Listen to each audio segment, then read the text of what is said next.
Welcome back to Palestine Bookshelf. I'm Stephen Heiner, and today we're going to be discussing The Birth of the Palestinian Refugee Problem Revisited by Benny Morris. I've done an extensive two-part, 2-hour review on this book already. I'm very happy with that review. What I'm hoping to do in this review is simply an express version of it. Now, it weighs in at over 600 pages. You'll notice all my tabs are in the back. It's because I'm just going to read from the conclusions. And as I said in those earlier reviews, which I'll put a link in the description as well as a card so you can watch them yourself, if you'd like to see a more extensive, robust review of this book, is that in some ways I thought, wow, this is such a crucial book. I wish I'd read it sooner. But realistically, what was important was for me to get much more history under my belt before I came to this book so that I could see where Morris was right and where he was really stretching it. And I think the problem with Morris is he can't escape his preferences, his ideology. He is, I would say, in many ways a good historian, extensively footnotes, loves to do the research, but he can't help but being influenced by what he would prefer, which is, as he said on numerous occasions, he didn't think the ethnic cleansing went far enough because it stuck Israel with his problem. If the ethnic cleansing had been completed, then the Palestinians would have been outside Israel and it would have been someone else's problem. That's how he thinks. And so anything to justify that is where Benny Morris takes us, despite giving us evidence over and over of massacres, rapes, atrocities. That's the historian part of him. The Zionist part of him can't help himself. And you'll see this come up actually in a conversation between me and Dr. Alam Mutasib, who was one of the producers of 1948 Creation Catastrophe. I'll put a link to our discussion in the description as well as a card. So I'm just going to read from the conclusion, which I think spans about 15 pages or so. And I'll just offer some comments, and at times I'll show you my extensive writing in the margins originally. The first Arab-Israeli War of 1948 was launched by the Palestinian Arabs, who rejected the UN partition resolution and embarked on hostilities aimed at preventing the birth of Israel. That war, and not design, Jewish or Arab, gave birth to the Palestinian refugee problem. All right, so I'm going to have to stop right there, just in that very first paragraph. In my first, let's say, 2-3 months working on Palestine Bookshelf, I didn't have the knowledge to see how many errors are in this first paragraph. Now, 50 books in, I do. So I'm going to walk through that with you in case potentially you're starting your journey on trying to understand what's happening in Palestine. So the first Arab-Israeli War of 1948 was launched by the Palestinian Arabs. This is not true. The war was effectively started in 1947 through the ethnic cleansing that started as a result of the UN partition resolution. So when they say the Palestinians rejected the UN partition resolution, Morris is effectively claiming that the partition resolution was both moral and legal. So was it moral to give the majority of Palestine to a minority of the population? No, it's not even in accord with the UN Charter. But it's a miracle what the Israel lobby can do on votes at the UN. Secondly, was it legal? Did the UN have the legal right to dispose of the land of Palestine and to quote unquote give it to the Jews? No. So was the war launched by the Palestinian Arabs? No, the war was brought to them by the Haganah and the IDF, as chronicled by Morris in this book. 300,000 Palestinians were expelled from Israel prior to May the 14th, 1948, expelled from the Jewish state as demarcated by the partition resolution. So they ethnically cleansed the land that was marked out for them by the UN. And then, after they unilaterally declared independence on May the 15th, 1948, different countries, in different ways, commenced an attack. So I don't know how you can say the war was launched by the Palestinian Arabs. That war, and not design, Jewish or Arab, gave birth to the Palestinian refugee problem. It's so difficult to read this first paragraph of his conclusion, what he labels as his conclusion, when he's given us all of this evidence, hundreds of pages of evidence, that there was design in the way that people had planned and had visualized transfer and expulsion. He gives numerous times in which Ben Gurion asks, why are there so many Arabs still here in the town? He wanted them gone. He made gestures with his hands. And yet for Morris, the get out of jail free card is, if it doesn't say as I've made fun of this before, there's a board game called Clue or Cluedo in the UK, in which there are certain characters and you have to guess. Let's say it was Colonel Mustard. He did the murder in the library with the candlestick. And so that's what Morris is pointing to. He says, well, if there was an order, then we could say it was done. When the reality is, when people are thinking and acting in the same way, you don't need an order. The same way with a well-drilled football team. Once they know how to play with each other and they can see the game, they don't necessarily need orders from their coach, from the manager. They can figure out how to do things on their own. And that's what was happening with the IDF and the Haganah. They knew that they wanted a Jewish state, and you can't have a Jewish state if there are Arabs living there. They never had an idea of living peacefully with their Arab neighbors. That was never ever the goal. They want to expel, and then they want to expand. That's why they expanded to the Sinai. That's why they expanded to the Golan.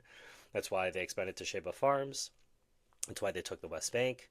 They're not even happy with what it is, and Israel to this day has no defined borders. So the very first paragraph of Morris's conclusion here is problematic.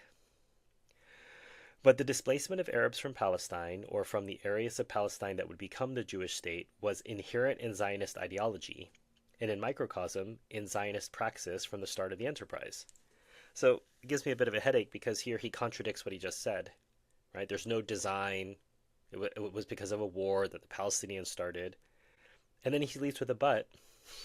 But the displacement of Arabs was inherent in Zionist ideology and in microcosm in Zionist praxis from the start of the enterprise. So he's saying people had it in their mind, and they had it. If you don't know what praxis means, it's how you do something. It's the practice of it. So he says it was in their minds and in their actions. Then he gives us details. The piecemeal eviction of tenant farmers, albeit in relatively small numbers, during the first 5 decades of Zionist land purchase and settlement naturally stemmed from, and in a sense hinted at, the underlying thrust of the ideology, which was to turn an Arab-populated land into a state with an overwhelming Jewish majority, and the Zionist leaders thinking about, and periodic endorsement of, transfer, during those decades, voluntary and agreed, if possible, but coerced if not, readied hearts and minds for the denouement of 1948 and its immediate aftermath, in which some 700,000 Arabs were displaced from their homes, though the majority remained in Palestine. At the same time, largely as a result of Arab belligerence and the Yeshuv's sense of siege, fragility, and isolation, from early April 1948 on, transfer was in the air, and the departure of the Arabs was deeply desired on the local and national levels by the majority in the Yeshuv, from Ben Gurion down.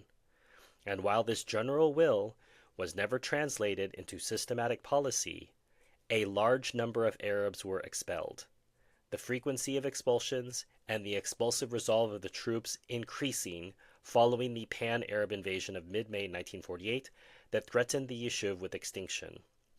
Yet still, in July and again in October to November of 1948, IDF troops continued to leave Arab communities in place, much dependent on local circumstances and on the individual Israeli company, battalion, and brigade commanders. And Morris does give us situations in which this was the case. There are particularly politically sensitive ones. I'm thinking of Nazareth in particular, where the Jews did not want to get on the bad side of the Catholic Church, and so communities were left in certain circumstances. Other circumstances, they invited the Christians to come back, but not the Muslims. And the Christians, in solidarity, said, well, if we can't all go back to the village together, we're not going back either. So 2 things are underlined there. One, that there was special treatment for the Christians over the Muslims. But second, that there was a Palestinian identity in 1948 as the expulsions were happening, where they would, in this particular case, fellow villagers, they all said, well, there's no point in us going back to the village if our friends aren't going to be there. Our friends being Muslims, people who are not our co-religionists, because they had found a way over centuries of living in Palestine together to live together in peace. That's the whole narrative that the Jews would have you believe, that, Jews have been getting murdered there for centuries and Muslims hate us. Muslims have been living with Jews for centuries in Palestine. Centuries. And you can see just from those little vignettes that Morris is the one who taught me about some of these. I've read it in other accounts as well, but some of the very earliest stories I came from Benny Morris's research into the Israeli archives, which includes stories from soldiers. If Jewish attack directly and indirectly triggered most of the exodus up to June 1948, a small but significant portion was due to direct expulsion orders and to psychological warfare ploys, whispering propaganda, designed to intimidate people into flight. So he says, well, there wasn't a military order, but there were whispering propaganda and direct expulsion orders. Several dozen villages were ordered or advised by the Haganah to evacuate during April to June. The expulsions were usually from areas considered strategically vital and in conformity with Plan D, which called for clear main lines of communications and border areas. But in general, Haganah and IDF commanders were not forced to confront the moral dilemma posed by expulsion. Most Arabs fled before and during battle, before the Israeli troops reached their homes, and before the Israeli commanders were forced to confront the dilemma. That didn't stop them from dynamiting the homes once they got there, looting them, killing anybody who would come back. In April through May, and indeed again in October through November, the atrocity factor played a major role in flight from certain areas. The actual atrocities committed by the Jewish forces, primarily at Deir Yassin, reinforced such fears considerably, especially when magnified loudly and persistently in the Arab media for weeks thereafter. Apart from the 20-odd cases of massacre, Jewish troops often randomly killed individual prisoners of war, farmhands in the fields, and the occasional villager who had stayed behind. Such actions could not but amplify flight. There were also several dozen cases of rape, a crime viewed with particular horror in Arab and Muslim societies. The fear of rape apparently figured large in the Arab imagination, and this may in part account for the dispatch of women and girls out of active or potential combat zones, and in some measure, for the headlong flight of villages and urban neighborhoods from April on. To what extent was the exodus up to June 1948 a product of Yishuv or Arab policy? To be sure, the Haganah's adoption and implementation during December 1947 through March of 1948 of a retaliatory strategy against Arab militia bases, meaning villages and urban neighborhoods, resulted in civilian flight. But the strategy, to judge from the documentation, was designed to punish, harm, and deter militiamen, not to precipitate an exodus. It doesn't matter what the strategy was meant to do, it's what it did. And the other problem was calling any village a militia base. That's what the map provided. If there was one rifle in the village and there were 50 people in the village, that meant it was a militia base. Morris doesn't parse that. Even though he parses that in the previous 600 pages, he doesn't do so in the conclusion. In early March, the prospect of pan-Arab invasion gave rise to Plan D. It accorded the Haganah brigade and battalion-level commanders carte blanche to completely clear vital areas of Arab population. Many villages served as bases for bands of irregulars. Most had militias that periodically assisted the irregulars in attacks on settlements and convoys.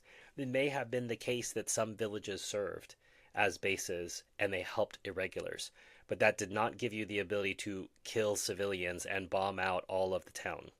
This is the sort of reasoning that we see here from the Haganah in early 1948 that is being perpetrated today in the summer of 2025. If there is one terrorist in your village, quote unquote terrorist, I get to destroy the whole village to destroy that terrorist. That just doesn't work. That doesn't work in the laws of war. It doesn't work for basic human morality. Certainly not for the morality that the Jews would expect us to believe that they hold up being the most moral army in the world. But you see the reasoning, there's a straight line. This isn't something they developed recently. This is something that was in force in 1948, and as Morris alludes to, beforehand, when the first Aliyahs started coming over and they started buying land and expelling the Arab peasants from those lands, which, as I've said before, was their right to do. If you own the land, you can decide who works there. But when you make so many people homeless, you're going to cause resentment. And it's clear that you didn't want a solution to the problem. You just wanted to have more land, fewer Arabs. That's always the calculus of Israel to this day. Just repeat it until you get it. More land, fewer Arabs. And remember, everyone's an Arab. There's no such thing as a Palestinian. There's no such thing as a Jordanian. There's no such thing as a Lebanese. They can just go to some other country. That's their argument. That's what they'll tell you. So it's like telling a Polish person, we're going to take over Poland. You could just go to the Netherlands. I mean, you're all European, right?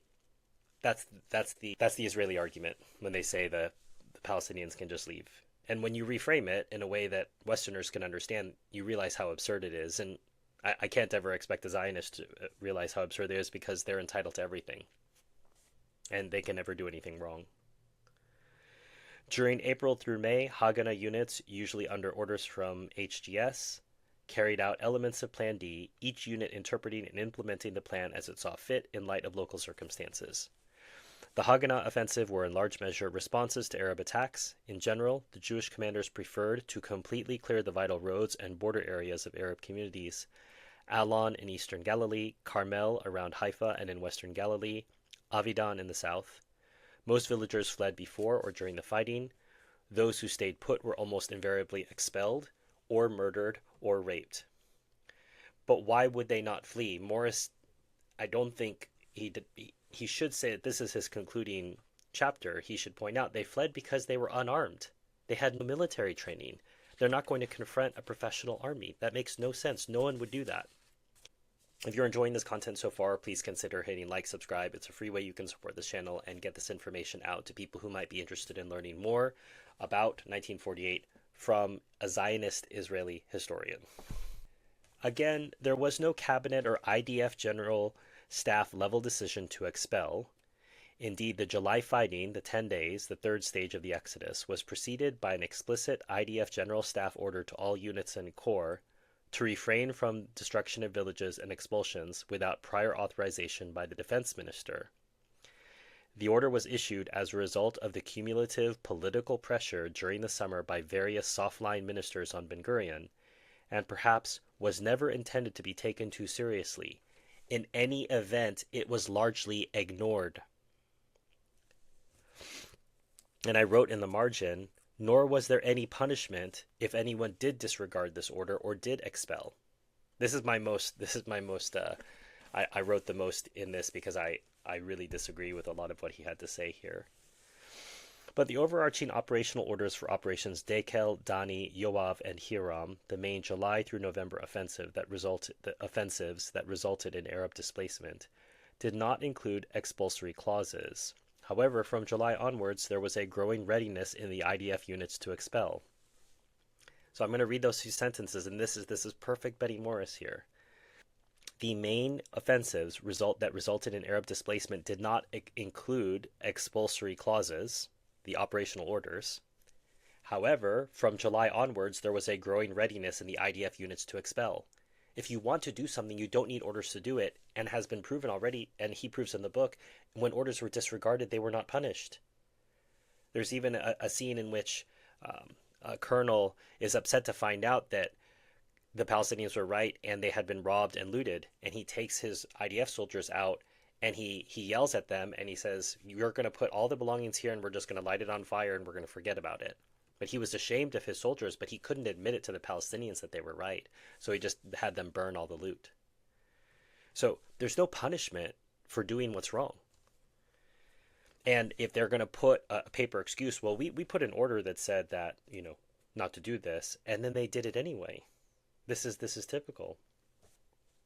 So going back, however, from July onwards, there was a growing readiness in the IDF units to expel. This was at least partly due to the feeling, encouraged by the mass exodus from Jewish-held areas to date, that an almost completely Jewish state was a realistic possibility. We're going to get rid of all of them. There were also powerful vengeful urges at play: revenge for the Palestinian onslaught on the Yishuv during December 1947 through March 1948, the pan-Arab invasion of May through June, and the quote-unquote massive Jewish losses. I wrote, what massive Jewish losses? In short, the Palestinians were being punished for having forced upon the Yishuv the protracted bitter war that had resulted in the death of one and the maiming of 2 in every 100 in the Jewish population. So the narrative again is, you forced this on us. We're wonderful, peace-loving people who wouldn't hurt a fly. And you forced us to do this, and because some of us got killed, we're really going to take that out on you. The Arabs had rejected partition, yes, because it was immoral and illegal and at base unfair, and unleashed the dogs of war. No, it was the Jews who did that. In consequence, quite understandably, the Yishuv's leadership, left, center, and right, came to believe that leaving in place a large hostile Arab minority or an Arab majority inside the state would be suicidal. And driving out the Arabs, it emerged, was easy. Generally, they fled at the first whiff of grape shot. If you don't understand this allusion, this is a reference Napoleon made to getting rid of royalists in front of a famous church in Paris. And basically, he just fired a little bit. So he says, oh, at the first whiff of grape shot, these were unarmed civilians. They are generally, and they should be well advised to flee at the first whiff of grape shot. He's making it here sound like they're cowards. There are notables and commanders in the lead. Ben-Gurion said this revealed a collective lack of backbone. And Morris doesn't push back, despite giving us the evidence of the fact that this is an unfair statement. By contrast, the kibbutzim were armed, trained in military techniques, and refused orders to evacuate. So when they did come under heavy fire, most notably with the Egyptian push up Gaza towards Tel Aviv in 1948, they were refused permission, and they said, you're going to have to just die there. That was not the attitude of the Palestinian civilians, who were not armed and who were not given military training. And they did not believe that this was the last stand. They thought they could always come back to their homes after the war had ended. In general, the advancing Haganah and IDF units were spared the need to face morally painful decisions to expel communities, and I wrote clearly not in the margin. To a large degree, Arab flight let the commanders off the moral hook, though to be sure many were subsequently, at the very least, troubled by the need to confront and repel would-be returnees. So then why bomb and destroy houses and then mine the remains? So if you say, well, they made it easy, that's fine. Let's follow that narrative. Then why did you bomb the villages and destroy them when there was nobody there? Because it wasn't just an idea of, oh, well, you saved me the difficult moral decision of having to actually confront you. It's like, well, okay, you saved me that decision, but clearly they had the other decision of destroying those villages, which they did. The tendency of IDF units to expel civilians increased just as the pressures on the remaining Arabs by their leaders inside and outside Palestine to stay put grew, and just as their motivation to stand fast increased. During the summer, the Arab governments intermittently tried to bar the entry of new refugees into their territory. So much for the leaders told them to leave. At some point, they're stopping any refugees from coming in. The Palestinians were encouraged to stay in Palestine or to return to their homes. At the same time, those Palestinians still in their villages, hearing of the misery that was the lot of their exiled brethren, and despairing of salvation and a reconquest of Palestine, generally preferred to stay put, despite the prospect of Israeli rule. After July, Arab resistance to flight was far greater than in the pre-July days. There was to be much less spontaneous flight. Villagers tended either to stay put or to leave under duress. Ben-Gurion clearly wanted as few Arabs as possible in the Jewish state. From early on, he hoped they would flee. He hinted at this in February of 1948 and said so explicitly in meetings in August, September, and October. But no expulsion policy was ever enunciated, and Ben-Gurion always refrained from issuing clear or written expulsion orders. Why? He preferred that his generals understand what he wanted. He probably wished to avoid going down in history as the great expeller, and he did not want his government to be blamed for a morally questionable policy, and he sought to preserve national unity in wartime. I want to point out, this is a Zionist Israeli who's writing this, not some rabid Palestinian. I'll repeat what he said. He probably wished to avoid going down in history as the great expeller, and he did not want his government to be blamed for a morally questionable policy. So I hope you can understand now, as irritated as I might get reading parts of this, it's so revelatory, and it's so important to understand. If Benny Morris says that these things happened, and he still wants the Palestinians gone anyway, you can take the good historian aspect of him, keep that, and you can expel the Zionist Benny Morris who tries to give cover despite the evidence. It's very strange. He gives evidence of their crimes and then tries to cover up their crimes. I don't know how to deal with it, but that's Zionism for you. While there was no expulsion policy, the July offensive were characterized by far more expulsions, and indeed brutality, than the first half of the war. Yet events varied from place to place. Ben-Gurion approved the largest expulsion of the war, from Lydda and Ramleh, but at the same time, IDF Northern Front, with Ben-Gurion's authorization, left mostly Christian Nazareth's population in place. The Christian factor outgunned security and demographic concerns and was allowed to determine policy.